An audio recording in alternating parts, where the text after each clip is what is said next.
นี่คือความภูมิใจที่ทุกคนได้เห็นอาอายได้ที28พอจ่าตอกย้ำบอกว่าอาอายจะดังจะปังกว่านี้จะพยายามพักดันให้น้องอาอายได้ดีกว่านี้ยิ่งขึ้นกราบทักทายสบายดี FC ทุกท่าน FC ทุกคนนะมาพบมาพ่อกับค่อยเจโบแล้วคลิปนี้มีข้อมูลข่าวสารเกี่ยวกับน้องอาอายและกับพ่อจ่าซึ่งเป็นพ่อผู้ปกครองในขณะนี้เองเนาะดังที่พวกเขาเจ้าค่อยหู้จักกันดีแล้วว่าน้องอาอายเป็นศิลปินตัวน้อยที่เข้ามาอยู่เสียงวิหกได้เพียงหนึ่งฤดูกาลเท่านั้นก็สร้างความฮือฮาให้เป็นกระแสโด่งดังให้วงเสียงวิหกนี่โด่งดังขึ้นกว่าเก่าท่านผู้ชมเนาะทักทายกันสบายดีในเศร้านี่เมื่อวานนี้เจอพายุลมแห้งทั้งฟ้าทั้งฝนทั้งลมกระหน่ำใส่นครหลวงเวียงจันทร์หลายพื้นที่ซุ่มซ้ำกันไปและหลายพื้นที่เกิดไฟไหม้ละเนระนาดจักเป็นยังไฟไหม้หม้อแปลงไฟเกิดระบอกระเบิดไฟไหม้ล่ามสายไฟยาวเหยียดเป็นห้อยแมพท่านผู้ชมยังใครมาเมื่อวานนี่รถดับเพลิงมาแก้ไขไฟฟ้ามาตัดไฟเอาไว้ได้ทันเลยกับมาดับไฟเอาไว้ได้ทันนี่คือเหตุการณ์เกิดขึ้นอยู่ในเมืองลาวของพวกเขาท่านผู้ชมเนาะแต่ว่าเหตุการณ์ของหมอลอกหมอล่ำที่เกิดขึ้นในช่วงระยะที่ผ่านมามันส่งผลให้ปัจจุบันนี้เกิดดอกออกผลเป็นที่เรียบร้อยแล้วคนที่เข้าวงการในปีที่ผ่านมาแล้วมีกระส่งกระแสที่โด่งที่ดังสร้างกระแสฮือฮาให้บรรดาวงการหมอลำปัจจุบันนี้มันเกิดดอกออกผลหนึ่งในนั้นแล้วก็คือน้องอาอายสกุลณพรท่านผู้ชมมือวานนี้ทั้งงานของเพิ่นก็ได้ออกมาเคลื่อนไหวเพราะเขาฮู้แล้วแหละว่าน้องอาอายซื้อที่ได้2 แปลงแต่ว่าที่2 แปลงกันเขาบ่ฮู้เลยว่าเขาจะเอาไปเฮ็ดหยังในมือวานนี้งานของน้องอาอายงานล่ำโดดก็ได้ออกมาเปิดเผยเป็นที่เรียบร้อยแล้วว่าที่2 แปลงนั้นกำลังลงมือก่อร่างสร้างตัวเริ่มเอาดินมาถมเริ่มเอาดินมาปรับและพวกเขาก็จะได้เห็นกันชัดๆแล้วหลังจากถมดินปั๊บดินแน่นแล้วเขาจะลงมือเห็นอีกอย่างต่อไปนั่นคือต้องให้ทุกคนติดตามอย่างใกล้ชิดเนาะทั้งงานของเพิ่นก็ออกมาเขียนประกาศบอกว่านี่คือความภาคภูมิใจนี่คือผลสำเร็จของน้ำพักน้ำแห้งของน้องอาอาย1 ฤดูกาลที่ผ่านมาสามารถซื้อที่ได้2 แปลงเราก็บอกว่าอันนี้คือความอดทนอดกั้นการเก็บออมรอมริบของพ่อจ่าและย่าลำดวนแมนยูกับน้องอาอายนี่สามารถหาเงินมาได้ถ้าบ่มีคนเก็บคนออมให้หนึ่งในนั้นก็คือพ่อจ่าและย่าลำดวนเงินห่วงนี้ก็บ่สามารถเอามาใช้มาจ่ายให้มันเกิดดอกออกผลแบบนี้ได้ต้องขอชมเชยทั้ง2 ท่านผู้รักผู้ใหญ่ย่าลำดวนแล้วก็กับพ่อนกพงศกรที่มีแนวคิดเก็บออมรอมริบเงินมันหายากต้องเอามาใช้ให้มันเกิดผลประโยชน์เนาะแล้วหลังจากนั้นนะงานลำดวนโพสต์แล้วนี่พอจากกระแชร์ไปปุ๊บแล้วก็เอาไปโพสต์เว้าตึมว่าเนาะเดี๋ยวสิไปอ่านสู่ฟังเด้อท่านผู้ชม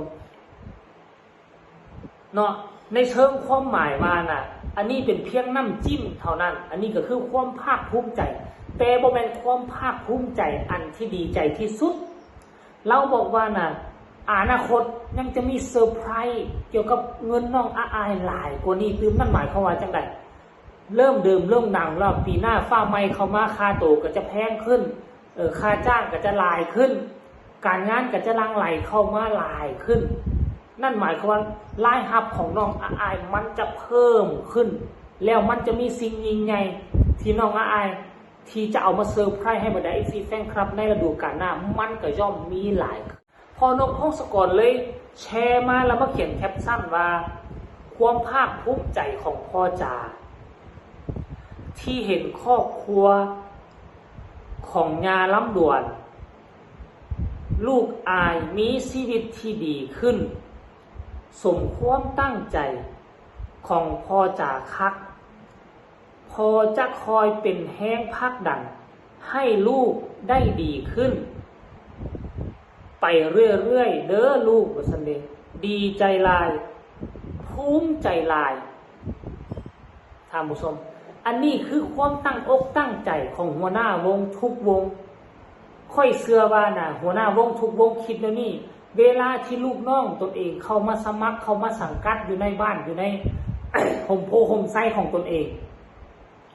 หัวหน้าทุกคนก็อยากสร้างการสร้างงานอยากให้ลูกๆเต้าๆเป็นลูกวงนั้นได้มีอยู่มีกินได้มีชีวิตที่ดีขึ้นกลัวก่อนที่จะมาอยู่วงของตนเองแต่ว่าบางคนมันเฮ็ดบ่ได้แบบนั้นหัวหน้าบางคนและลูกน้องบางคนก็เฮ็ดบ่ได้แบบนั้นบางคนเข้ามานี่ก็ตั้งอกตั้งใจว่าจะให้มีชีวิตที่ดีแต่เข้ามาแล้วมันบ่เป็นไปตามใจบางอยู่ในวงนึงนี่ ศิลปินเป็น10เป็น20ศิลปินที่จะประสบผลสำเร็จมันมีน้อยมีบ่ถึง10คนเลยซ้ำไปแต่ก็บ่เข้าใจคือกันค่าจ้างก็ได้ก็บ่เป็นว่าได้น้อยหลายมันก็ได้สูสีกันแต่ว่าสูสีกันถ้ามาเปรียบเทียบสิครับค่าจ้างกรรมกรอยู่นอกมันก็ได้หลายกว่า